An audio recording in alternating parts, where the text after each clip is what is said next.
Hello and welcome to today's video. I'm Will Gerling, sports and performance nutritionist, and check out my brand new studio. I can tell you it wasn't my lounge beforehand, and I haven't commandeered it for this very reason.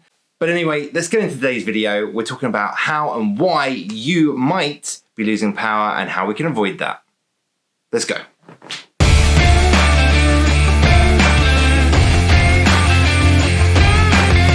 So the biggest thing I come across so much is people talking about how they're losing power, speed, recovery, things like this when they're trying to lose weight. You're trying to drop that body fat and you're just struggling. And you get into those sessions and you go, I just haven't got the legs. I haven't got the legs, or I feel really tired, I feel really fatigued. All these things that come into potentials as to why you can't perform how you need to, and you end up saying, I'm dropping power as I'm dieting, trying to lose that body fat. So here are my top 5 tips on how you cannot lose power when trying to reduce your body fat. Number 1, calories. Calories is so important. And the main thing that I see is that everybody has way too big of a deficit. The more facets we add into the goal, the more reasonable you need to be with your calories. Let me explain this a bit more. So many people say, you can definitely do this, have a strong deficit and drop weight very quickly, body fat, so on. But the greater your deficit, the slower you're going to recover, the more potential muscle wastage you're going to have, and you're going to see that loss of muscle mass, that lack of recovery, as I've mentioned, and you're going to struggle to perform. Okay, so if your deficit is way too big and you're trying to drop your body fat level, you want to improve your FTP and your overall number, you want to improve your watts per kilo, you want to hit certain races, events, crits, 25 mile, 50 mile TTs, Ironmans, triathlons, marathons, oh my God, you name it. You're trying to add all these facets in, multiple things, and you're dieting so hard you can't even do the training. So make sure your calorie deficit isn't too strong. Which leads me on to point 2. That's technically 4. Point 2, periodization of your calories. So many people, sometimes come to me saying they want a meal plan and they want to do this, but it just doesn't work. It's not flexible. Endurance training is really varied. Every week, one week you've got a deload, next week you've got a build, then you've got a peak week.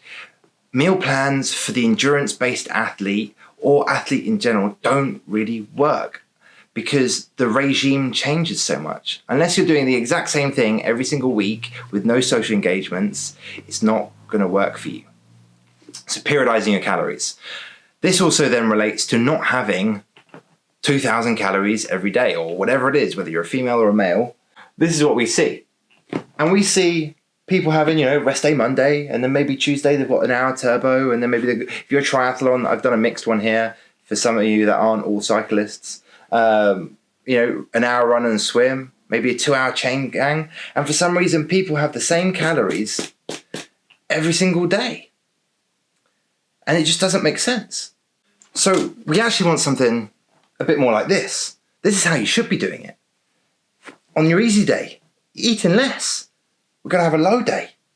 And then, on my normal training days, my 1-hour turbo, my 1-hour run and swim, we're having medium high. We're having a bit more calories maybe on our 2-hour days, maybe on a brick where you're having maybe 2 sessions as well. But if it's just one session, just maybe medium.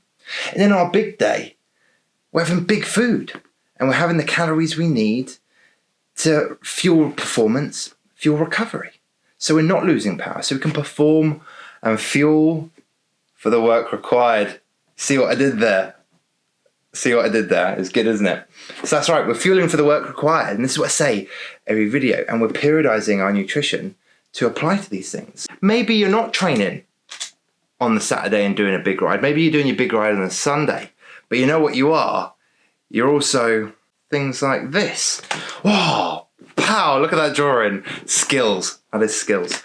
But the point is that if you like to go out and have meals with your friends on that Saturday, then maybe you can also change your calories on the Friday and on the Sunday to accommodate that. We know that we're having a big ride on the Saturday, we're burning lots of calories. And then we're accommodating that by maybe having a slightly lower day on the Friday and or a slightly lower day on the Sunday. These all fit into the parameters of periodized nutrition and still enable you to recover and perform, but we're looking at these different things. That was a long point two, but it's a good point.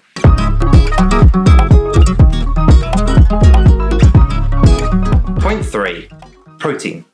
We talk about it so much, but it is so important. It is the main factor as to why we're able to preserve lean muscle mass. And the thing that I see time and time again is that people, when they come to me and they start working with me, we look at their food diary and their protein's so low. It's like 80 grams, 90 grams of protein a day, when minimum recommendation for maintenance for endurance athletes is 1.6 to 1.8 grams per kilogram body weight.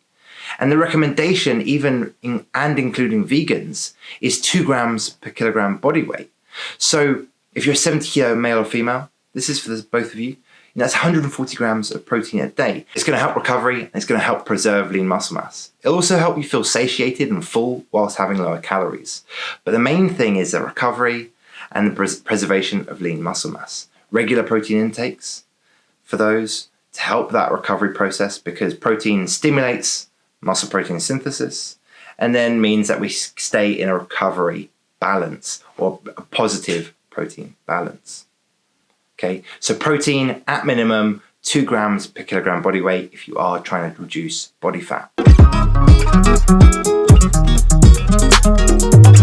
Point 4, too little sleep. People trying to diet, lose body fat, lower their weight for their endurance sport, and you're sleeping 5 hours a night. You're still working really hard. You get into bed at midnight, you're working till 11, in front of your screens, things like this, and then you're getting up at 5 to do your pre-work session. I did another video, in the corner now, where we spoke about sleep and its effect on body composition in a calorie deficit. If you are in a calorie deficit, and this study looked at comparing 5.5 hours to 8.5 hours of sleep on muscle mass and fat loss, then the 5.5 hour group lost more muscle mass, or just as much muscle mass as fat, than compared to the 8.5 hour sleep group, which lost pretty much just fat and barely any muscle, which is a massive factor. So if you're eating low protein and you're barely sleeping, you're going to see that power drop again, and you're not going to perform, and you're going to lose that muscle. So that's my 4th tip. Get your sleep, get your kip, recover and rest. And lastly, point 5. You're going low carb.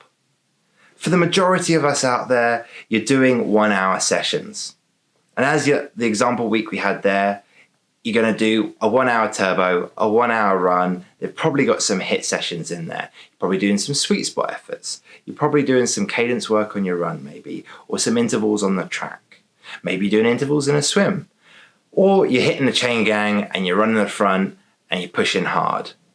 All these things have intensity. And by going too low carbohydrate, you're reducing your glycogen stores, your ability to perform high intensity efforts, and your power starts to drop off.